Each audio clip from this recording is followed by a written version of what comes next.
আপনি কি এমন কিছু চাচ্ছেন যা অনেক দিন ধরে পাচ্ছেন না? চাকরি, রিজিক, সুস্থতা কিংবা বিবাহ এবং সন্তান? তাহলে এই ভিডিওটি আপনার জন্য।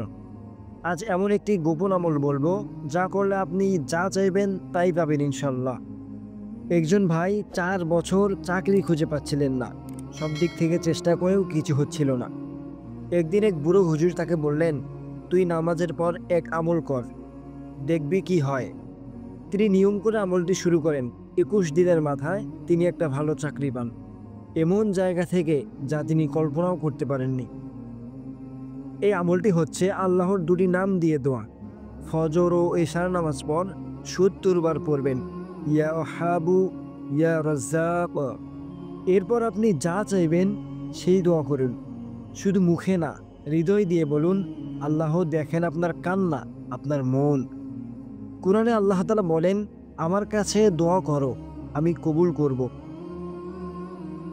রাসূলুল্লাহ সাল্লাল্লাহু আলাইহি ওয়াসাল্লাম বলেছেন, যে ব্যক্তি আল্লাহর নাম দিয়ে দোয়া করে, আল্লাহ তার দোয়া কবুল করতে লজ্জা পান না। শুধু তাই নয়, আল্লাহর নাম নিয়ে দোয়া করুন আর দেখে নিন কিভাবে দরজা খুলে যায়। আপনার জীবনে যা লাগবে আল্লাহ দিতে পারেন, শুধু আপনার চাই বিশ্বাস, ধৈর্য এবং এই ছোট্ট আমলটি। প্রতিদিন 5 মিনিট করে দিন আর নিজেই ফলাফল দেখে বিস্মিত হবেন। শেয়ার করে দিন এই আমলটি, হতে পারে আপনার একটি শেয়ারে কারো রিজিক খুলে যাবে। ভালো লাগলে লাইক দিন, ইসলামিক এমন ভিডিও পেতে সাবস্ক্রাইব করুন। আর মনে রাখুন, আল্লাহর কাছে কেউ খালি হাতে ফেরে না।